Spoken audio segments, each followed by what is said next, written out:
In July 1940, Hitler's army was spreading the momentum of war across Europe.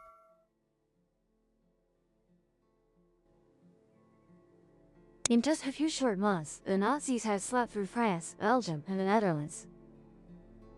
Now, they began targeting Britain. To counter fascism, the British had something of utmost importance to protect. That was gold and valuable national assets. Indeed, lacking assets meant a shortage of food and weapons, which would surely lead to Britain's collapse. More importantly, if this massive wealth fell into Hitler's hands, the war situation could completely change. Therefore, a bold decision was made to transfer that enormous wealth across the Atlantic to Canada.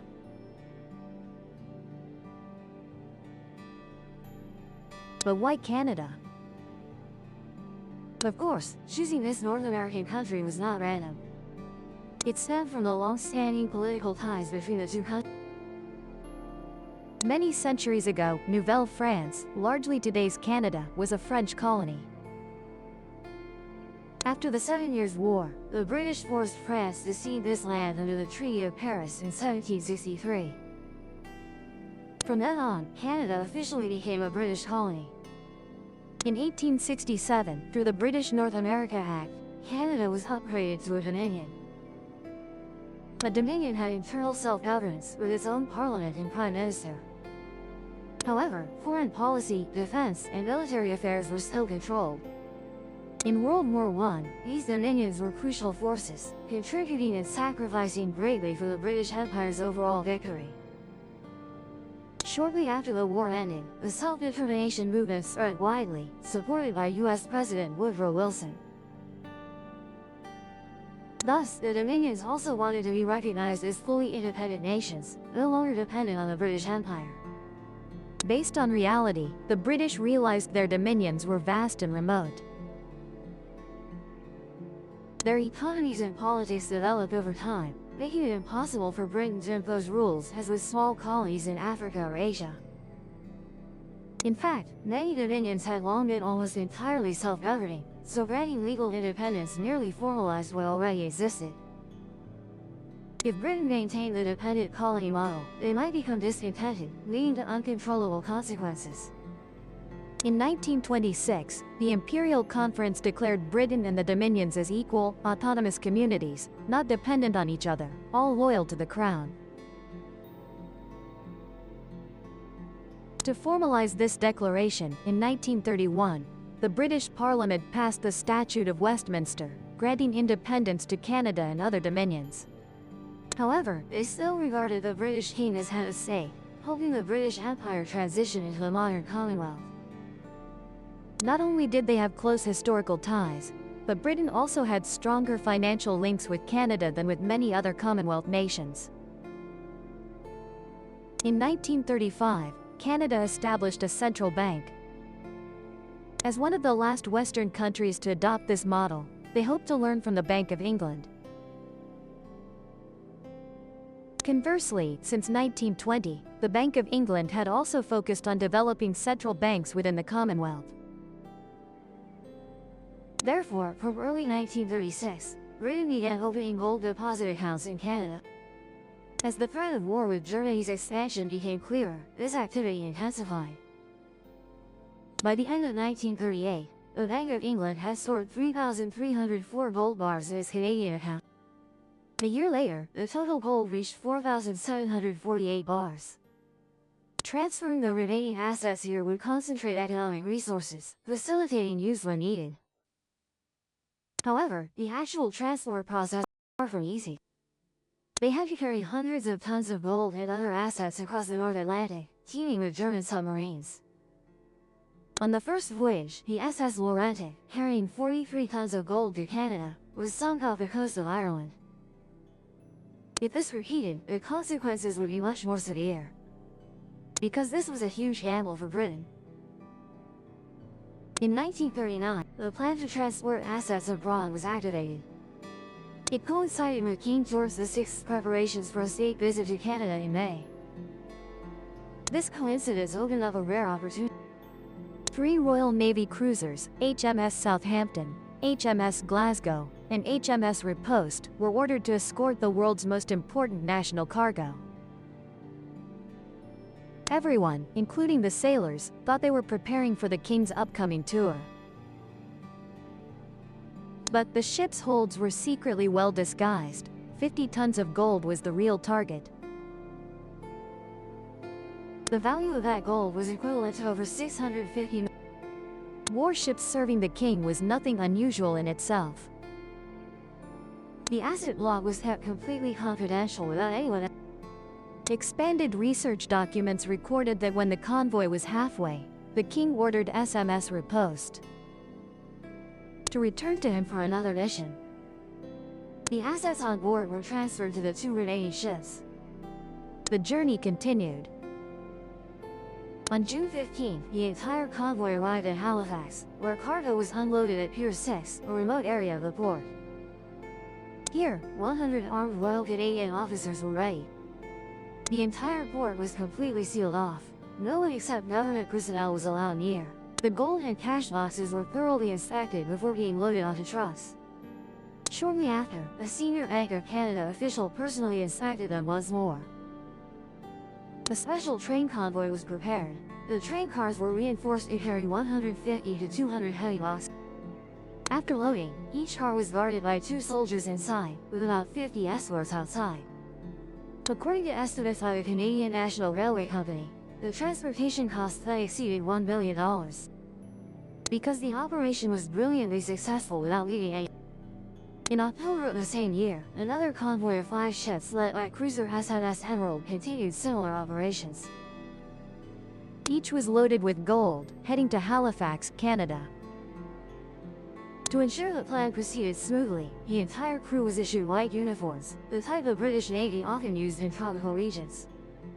In case German spies were lurking around Plymouth Sound, they would think the ship was heading somewhere in the South Pacific, not a cold place like Canada.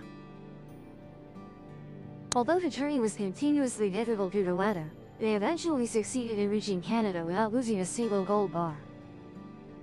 In the following months, LMS Emerald made many more transport trips.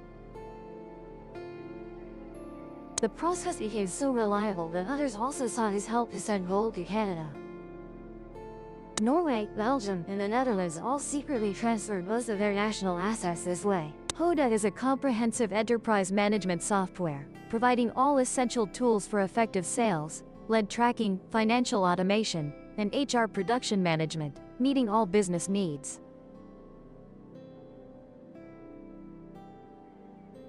With over 70 integrated applications like sales, supply chain, accounting, marketing, or HR, HODA helps you save time and enhance business operational efficiency.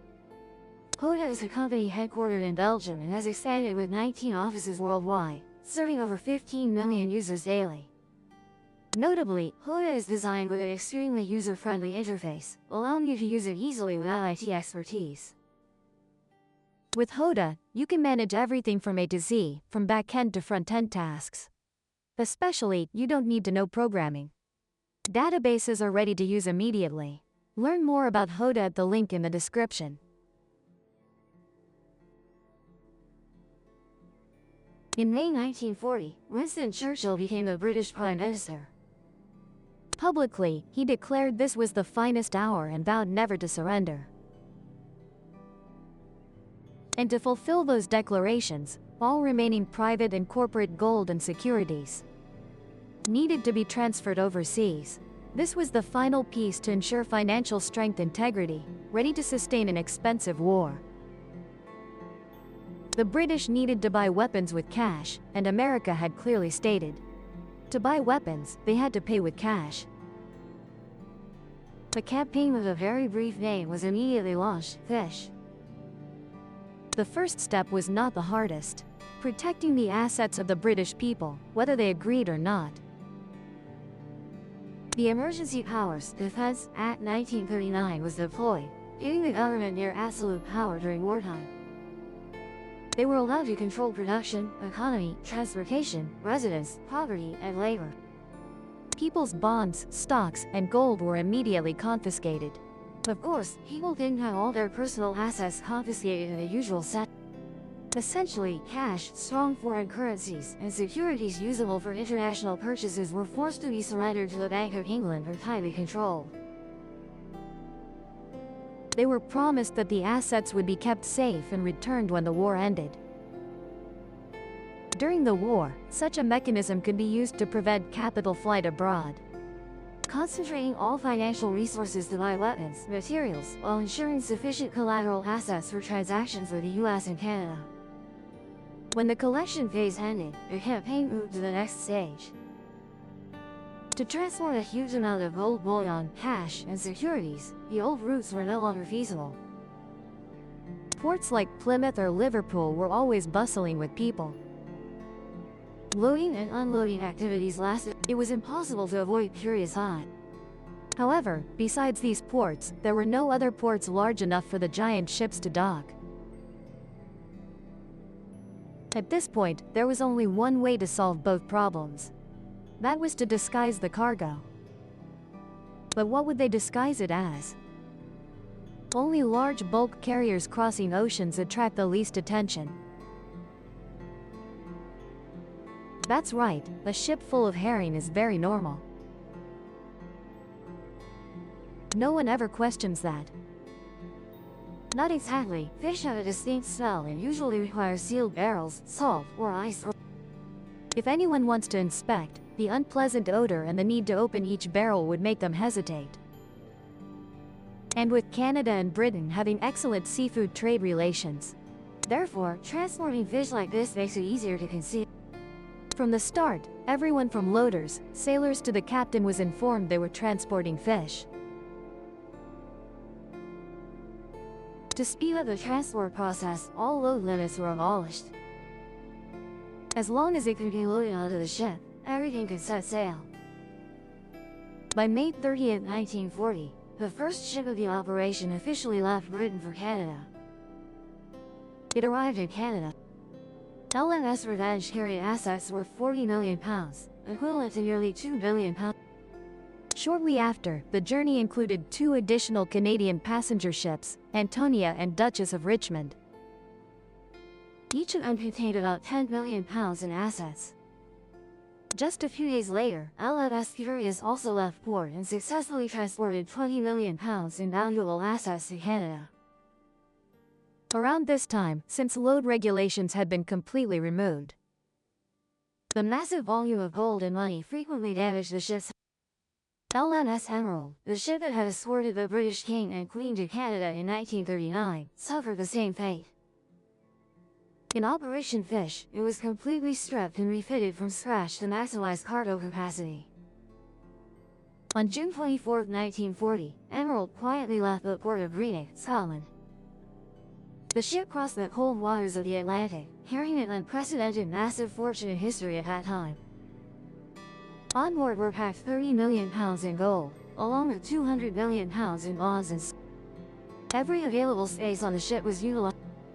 From the ammunition hold to even the captain's lounge floor was piled with financial documents. Alexander Craig, the Bank of England representative on board at the time, had to sleep on piles of money throughout the journey.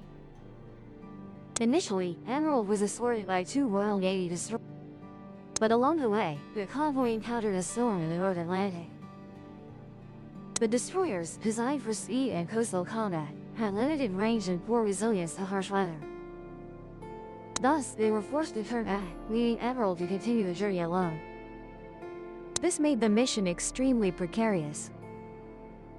Because beneath the deep waters of the Atlantic, there was a danger even more terrifying than storms.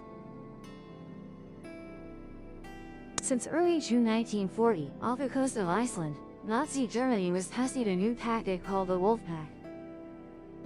It operated in a very simple yet highly U-boat submarines would be deployed in patrol lines to scout Allied convoys. The first submarine to spot a target would trail it. It would track the target's course and speed while reporting back to the German submarine command. Immediately, nearby submarines would converge around the prey. When the order was given, it would attack simultaneously to overwhelm the escort force. Just 1 week before Emerald left port, Germany's Wolfpack had sunk 5 cargo ships in Allied convoy HX-47, resulting in over 40,000 tons of cargo lost and hundreds of sailors killed. That event caused panic in both countries. Now, even escorted convoys were no longer safe, let alone traveling alone like Emerald. The only thing that allowed Emerald to safely dock at Halifax in early July must have been luck. Aside from minor damage from the storm, essentially, all assets remained intact. 4 days later, Operation Fish continued with the most valuable cargo transport in history. A fleet of 5 ships set sail, including 3 passenger ships converted into cargo carriers, along with 2 Royal Navy destroyers, LMS Revenge and LMS Bonaventure. The total value of assets on these ships reached £450 million, equivalent to over £20 billion. The train had to pass through dense fog for most of the journey. Next came the scene of massive icebergs in the ocean. One of the 3 cruise ships encountered technical issues, with the engine stopping in the middle. The crew had to manage repairs for several days while constantly being threatened by German submarines. Despite the obstacles, all 5 ships docked safely. Not a single shipment was lost. In just a few short weeks, Operation Fish had transferred most of Britain's national assets to Canada. It's hard to believe that an operation of such scale was completed so quickly and neatly, with only a few minor incidents. Later, many historians still strive to find answers to the question: why did everything go so smoothly? Most share a common viewpoint. The key factor for success belonged to the absolute secrecy of the operation. Most of the gold was transported from England at night. The ships quietly departed, alternating between ports such as Plymouth, Liverpool, and Greenock. Throughout the journey, the fleet's radio system remained completely silent, minimizing communication as much as possible. Perhaps you notice an interesting point, which is that most of the journeys in the operation encountered major storms. In fact, this was not a random coincidence. The convoys deliberately departed in bad weather. They also chose treacherous routes, far from regular shipping lanes, to add another layer of disguise. Even the government's War Insurance Office was completely uninformed about each journey.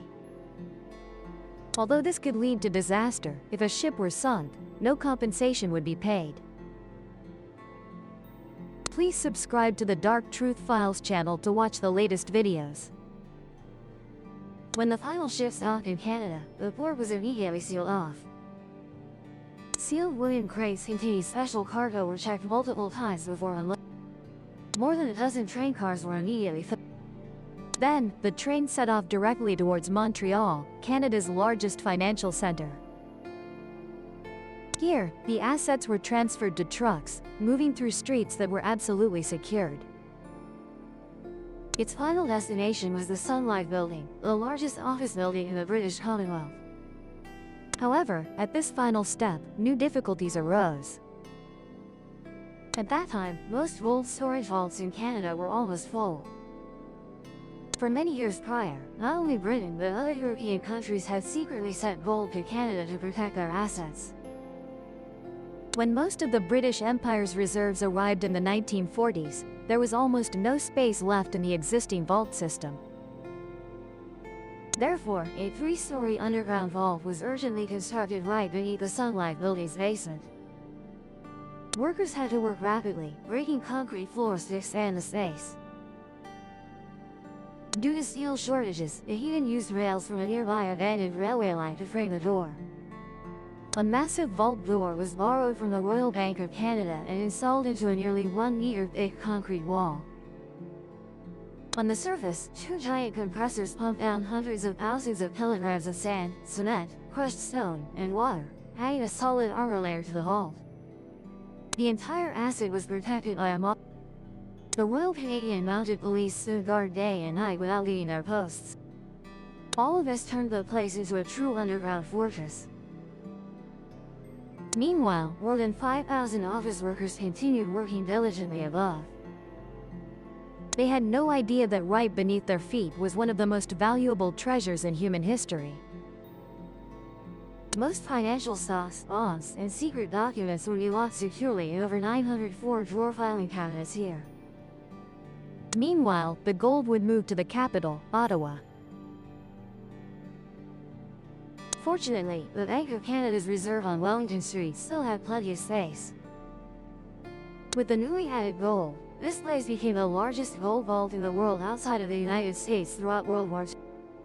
By the time the war ended, records showed 186,332 gold bars and 226 tons of sealed coins in the Ottawa vault. They all belonged to Britain and some other European allies. In this history, Canada also demonstrated commendable goodwill. They did not charge any storage or processing fees. When the war ended, all assets remained completely intact. During that time, hundreds of Canadian workers were secretly hired to work in the Bank of Canada vault in the basement of the Sunlight building. They had to work continuous shifts, lasting up to 12 hours per day, but no information was leaked. It wasn't until 1946, when dossier was declassified, that the public learned the truth about Operation Fish. Looking back from the present, we see that Britain never fell to Nazi Germany and the gold could have remained in London. But at that time, no one dared to assert anything.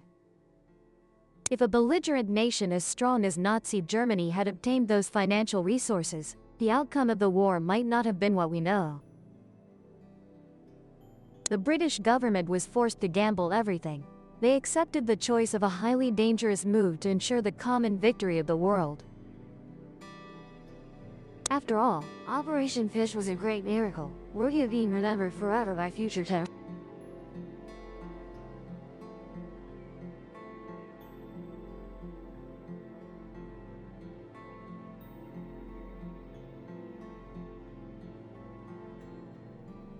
Please subscribe to the Dark Truth Files channel to watch the latest videos.